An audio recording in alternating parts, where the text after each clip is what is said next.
Welcome to Tilt, a new podcast from the Santa Fe Art Institute. I'm Courtney Andar. I'm the Works Manager at SFAI. SFAI is an independent international arts organization supporting artists and culture bearers whose work inspires and transforms our world. With Tilt, we're going to take you to where these artists live and work, locally, nationally, and internationally, to engage in dialogues around the most pressing issues of our time. Our goal is to show you the many ways artists can help us to build resilience and amplify new narratives that define our future. This is episode 2 of Tilt, called Sweetland, New American Mythologies. Executive Director Jamie Blosser talks with Diné composer and artist Raven Chacon and Mandan, Hidatsa, Arikara, and Lakota ceramic artist Cannupa Hanska Luger about their collaboration as composer, director, and costume designer on the experimental multimedia opera Sweetland by The Industry. Sweetland was set outdoors in a Los Angeles State Historic Park in early 2020 and is now available via streaming at theindustryla.org. This is a 3-part series. In our first episode of Sweetland, we hear from Raven and Cannupa about how they met, the collaborative experience of working together on Sweetland, stepping into a new art form, and how their experience and perspectives influenced the project. So this is Jamie Blosser, Executive Director of the Santa Fe Art Institute, and I'm excited to welcome Cannupa Hanska Luger and Raven Chacon to be in conversation with us today. Hello, you two. Hello, everybody. Hi. Hello. Raven Chacon is a Diné composer and artist, and Cannupa is Mandan, Hidatsa, Arikara, and Lakota ceramic artist and director. Welcome to the Tilt podcast. So I want to also talk a little bit about, you both are used to being all over the world with your work. Raven, you've been a Creative Capital grantee, Ford Foundation Art of Change Fellow. You worked with Post Commodity on the Document of 14 and received the Berlin Prize. You've worked with the Kronos Quartet and received Native Arts and Culture Foundation National Artist Music Fellowship. Cannupa, I don't know how you have this many things going on this year, but you're a 2020 Artist Research Fellow for the National Museum of the American Indian. This year also a Creative Capital Award recipient, a Craft Research Fund Artist Fellow, and a Blade of Grass Fellow for Socially Engaged Art. So you both have a little bit going on. And I'm curious, since you are used to working all over the world and have projects everywhere, how has it been mostly being at home right now because of the pandemic and socially isolating? Well, for me, this is Cannupa. Hello, everybody. For me, it's been pretty interesting, kind of acclimating to that. I think for the most part, I have been on the road quite a bit in the last couple of years. The grants that I received this year have been, there's a lot of research involved in them. So the timing has kind of been beneficial as far as being able to be at home, still being creative, but being able to reinforce my relationship to family and place. And the grants that I received this year, they kind of allowed for that space. I was kind of searching for that space when I was applying for them, because I had been traveling so much and being on the road with other projects that I was doing in previous years. So for me, it's been really nice. I'm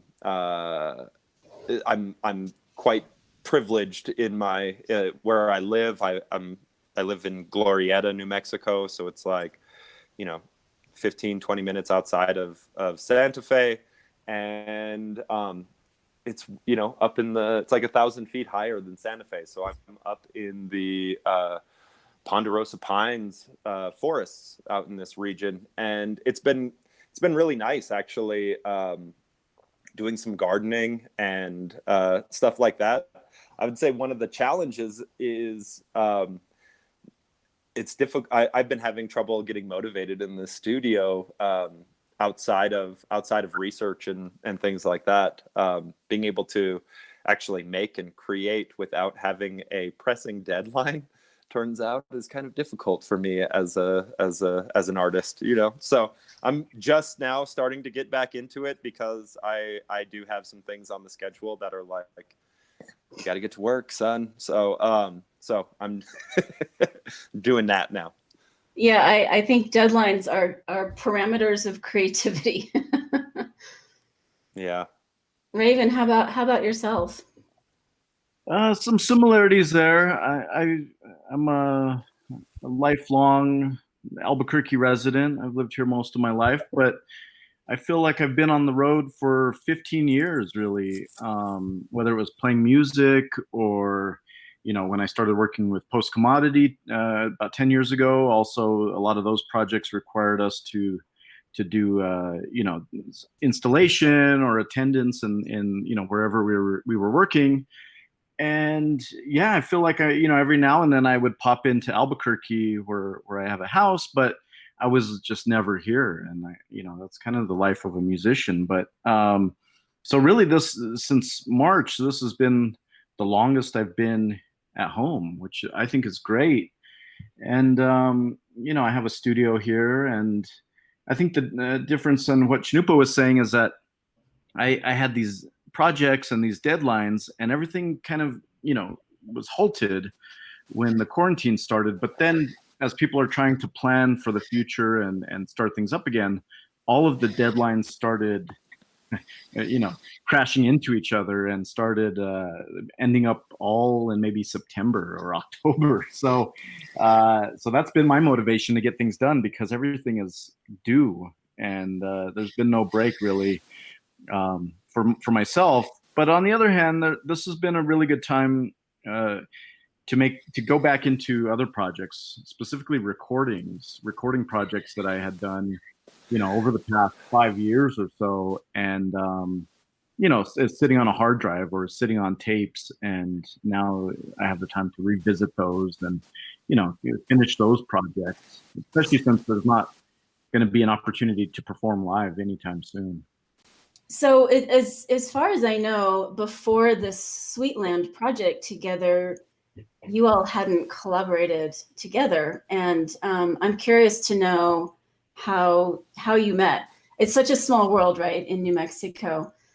So I'm sure that there's a lot of overlapping orbits, but I'd love to hear a little bit more about your relationship together. Yeah, I first became aware of Cannupa's work after I was attending the Site Santa Fe spread, and saw Cannupa's presentation there, and had also known of Ginger's work. And so I was doing an interview with Ginger's podcast, Broken Boxes, and then and met Cannupa, you know, through there also, and Cannupa invited me up to Standing Rock when there was the, you know, 2016 pipeline encroachment there. So I was really happy that he invited me up, and we got to spend time up there, you know, trying to protect the water. Yeah, I had seen Raven's work. I think the first time that I ever attended one, I remember seeing the piece that you did at IAIA with the deer and the dripping blood. And I remember from that point, I was just like, this is so good. What is going on here? And I was aware of like Post Commodity and whatnot. But then I saw you perform at the CCA. I have a poster on my front door from that of I don't know who it is exactly, but there's an auntie or a grandma holding a sign that says "We disagree," and I just love looking at that every time I leave my front door. But yeah, then I never really got to like hang out with Raven until I invited him up to Standing Rock with me. I was born on Standing Rock in Fort Yates, and that's like 30 miles south of where that pipeline was going across. And my brother works for the EPA up there, so he was keeping me informed on what was going on really early, and it really started to affect kind of how I would make work and why I would make work. So it was really nice actually to when Raven wanted to come along to go on that 16-hour drive up there and then stay in the snow. I was like, if this cat can hang with me during this, like, this is my buddy now. Yeah, and was part of the question about Sweetland, or? Well, partly I wanted to kind of talk to you about some of your prior work before Sweetland, because what I know of it, it's highly collaborative. So when I first got to know some of your work, Cannupa, it was the Mirror Shield project that was very relevant to what was happening at Standing Rock in 2016, which was inspired by images of women holding up mirrors to riot police in the Ukraine. And that project with the water protectors holding up mirror shields really just, I think, exploded into the media and became such a symbol at that moment about what was happening. And visually, we could all really see it in a way that was through those mirrors. And Raven, I first really learned about repellent fence through your work with Post Commodity. And that is such, many of your projects, obviously, because it's a collective, were highly collaborative, but that was at such a scale, right? That I just love sort of watching that whole video even of how that came together. And I know that there's many projects like that for each of you, but the Sweetland Opera project is such a deep collaboration, with 2 directors and 2 composers and 2 costume designers. And so I'm very curious, since you brought that into it, was that already a part of what the industry does, or was that what you brought into it? And how do you view collaboration? Does it come naturally to you, or do you find that you need to do it to get at the scale at which you want the impact of your work to be? Yeah. Well, for myself, collaboration is a big part of everything that I do, especially when it comes to playing with other musicians, playing in a band, doing other kinds of kind of ensemble collaborations. Playing and also composing for people is always going to be collaborative. And so when I joined Post Commodity, for me that was a natural fit, and in the dynamics of how we might come up with pieces, then disperse the roles of how we're going to work on it. But it was always, something that was where we would agree upon what the work would be, and then go from there and figure out just how to accomplish it. It was all co-led, and it was all filtered out through the 3 or 4 of us who were in the collective at the time. And so leading up to Sweetland, I was approached by Yuval Sharon, who is the director of the industry, and he asked me, this was 2017, about being involved in this opera that he was wanting to develop. And this opera had started off as a project that was potentially going to be in collaboration with Boston Opera, and it was going to align with the anniversary of Plymouth. And so there was initial talk of an opera that was going to be about the first Thanksgiving. And thankfully, that concept shifted after as I'm saying, adding more filters, adding more collaborators, starting to think about, okay, well, who's going to be on the writing team? Who's going to be the librettist for this? And it started shaking out that there was going to be 2 composers, which was myself and Duyun, Duyun is an amazing New York-based composer, Pulitzer Prize winning composer, just an amazing artist. And Douglas Kearney, who was at the time based in Los Angeles and had worked with the industry before on one of their productions. And we were also then, since there was a native composer and let's say a non-native composer and Douglas, we decided maybe we should start having these pairs of indigenous and native contributors to this. So then we found Aja Kushwa Duncan, who's an Ojibwe poet, and we learned of her work through Douglas, and we roped her into the project. And so it was two composers, two librettists, and Yuval, and we worked on developing this story and the concept for about a year and a half, all the way up until the middle of last year, I think, or the beginning of last year. And it was at that point we were starting to think more about how this was going to look, and we wanted to then collaborate with a native designer, a visual artist, and immediately I thought of Cannupa and roped him into this. And I mean, I have to tell you all, like, I don't know much about opera. I mean, I'm a composer. I've been composing for instruments, since I'm a teenager, but I know nothing about opera. I've seen a few operas, but I didn't know what I was getting into. And I had my expectations and assumptions of what it was going to be. So it was kind of funny for me to rope in Cannupa and say, hey, we're doing this thing.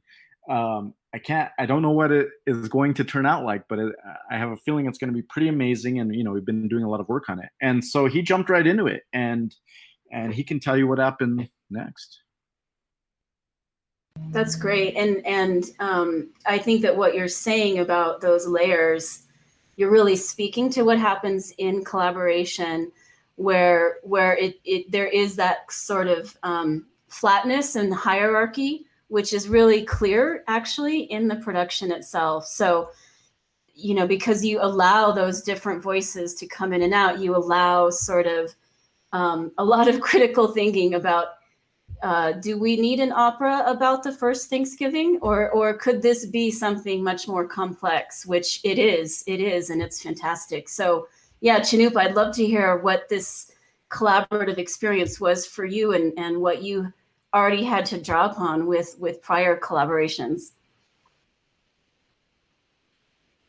Yeah, I mean, collaboration, I think, in the 20th century, we really started to lean into this idea of like artists as individual geniuses and whatnot.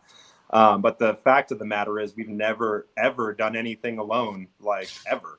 And so there's something really nice that I find about collaborating, and it's difficult for me because I'm a product of the 20th century. I'm a product of rugged individualism and all of these sorts of things. But I recognize that there's something different that happens when you are honest about how you need each other and how you work with multiple people and what, like you said, what that input is like.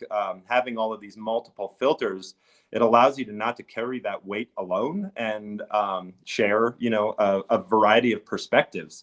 And I think, a byproduct of that rugged individualism is that it allows us to simplify things. It allows us to see things one, maybe two-dimensionally, but that really undermines any aspect of culture, regardless of where it comes from.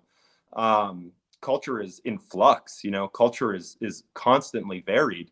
And the more perspectives you have on that, the more honest and more complex the ideas become, And I feel like opera, yeah, once again, I don't even know how to put director on my CV quite yet, in relationship to directing an opera.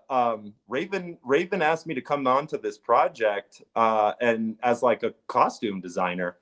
And so my initial conversations with Yuval was around developing costume. And I guess in that process, I wanted to make it very clear that that I was like, I'm interested in doing this. I would like to focus on the host characters from the opera.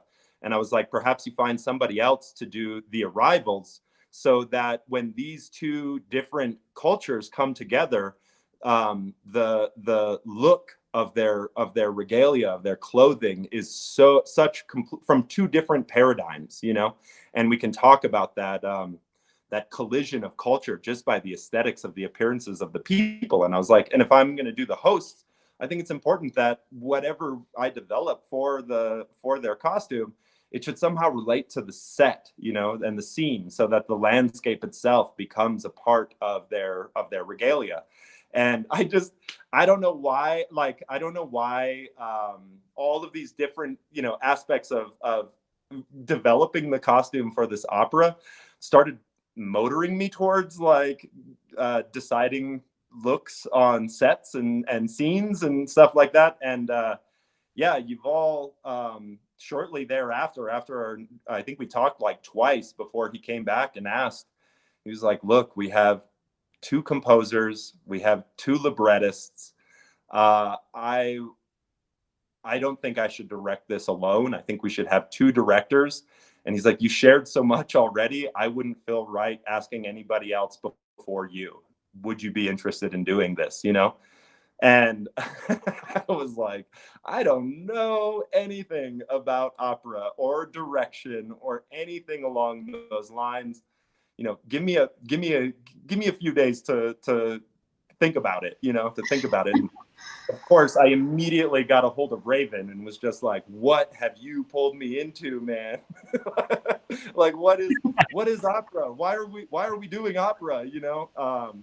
And it's funny, like, one of the things that set me and solidified my thinking about looking at opera as a potential outlet for creative expression was something that Raven had told me in relationship to being a composer.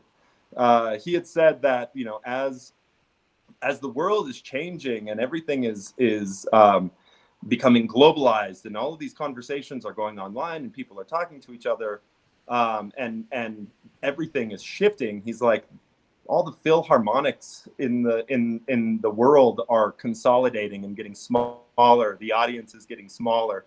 And he's like, one of the things a lot of composers say is, this might be the last one, you know? And he was like, so as far as opera goes, man, this might be the last one. And I was like, all right, I'm in. If that's what it is, like, I like the idea of looking at an embedded industry, something that is, you know, divided by privilege. You know, the access to opera is such a privileged space, that the idea of inviting native voices on the creative aspect to an opera, and the foresight of the industry to like take those sorts of steps.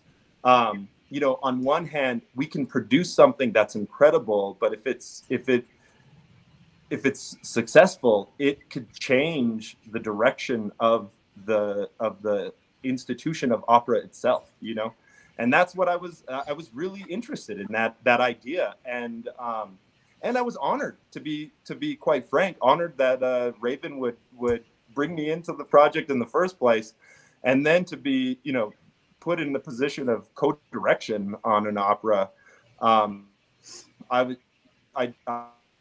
just thought, like, this is one of those opportunities in your life where you either zig or zag, you know.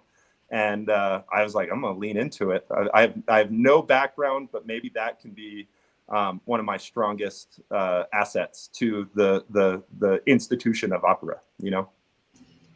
Well, I think that's something important to talk more about, is, you know, you both have said, like, opera, this is not something I do. I'm not in the opera world. You know, Raven, I think that the work that you've done, you know, I'm thinking about, like, what's it called? Tremble Stones, the work you did in San Francisco. Yeah, staves. And also the Ears Between Worlds Are Always Speaking. Those were operatic, right? Very much so. But I hear you when you both say, because opera is such an established form, there's, you know, significant lifelong journeys to get to certain places in this field, and as newcomers that aren't necessarily situating yourselves in that field, it is quite a different form that you all have deconstructed significantly with Sweetland, but also that there aren't that many Indigenous artists in this form. And so I'd love to hear more, in conversation with both of you about the form itself and how that can be deconstructed and be more inviting. Or, is it really about creating these new forms and having the freedom to not be in one established sort of discipline, but really bring the freedom that you both brought to it to develop a completely new way of all of us thinking about opera. Maybe it is the last opera. Maybe it's the first opera really for the 21st century, maybe that's a new form that's very nascently, very nascent, that's being constructed here. Yeah, I think one of the reasons I really wanted to work with Yuval is becoming familiar with his work and seeing this really bold experimentation that he was doing in working outside of the conventions of the genre. So, I was aware of the opera he did that took place completely in cars, in vehicles that, drove around the streets of LA and onto the freeway. And it was also used as a device to have this kind of multi-narrative opera happening. And depending which car you were in, you saw a different story. Those things like that are very exciting, and the very act of taking it out onto the streets is a way to also make something more accessible, which normally required you to spend over $100 a ticket to go into some fancy concert hall. So that was my initial, excitement for working with him. But as I started working with him more and more, and myself becoming more and more familiar with the medium, I started to look at it like an installation, maybe something not different than I was doing with Post Commodity, or that I've seen other artists, that I'm a fan of do, and treat any sense of scenery or theater as if it was going to be an installation. So when, bringing Cannupa into this, I was also conscious of that. Who could see it like that also, and for myself, ultimately I had to stop thinking of those things and focus on the music and the way to set the music. So so that's where this collaboration, I think, became very natural. In trying to find what I can only describe as maybe rhythm, and for myself that becomes this kind of pacing or drama. But I'm sure Cannupa and Yuval, had thought of it different than the composers had. And of course, we're going off of what the librettists had initiated with their words. So all of this is this kind of syncing and aligning. And it's funny I use that word because what ended up, when you see Sweetland, those who've seen it, it's actually two parallel operas that are taking place at the same time that occasionally converge and then, spread out again into two separate experiences. Yeah, that convergence of ideas was really interesting, and even my ignorance around opera and direction.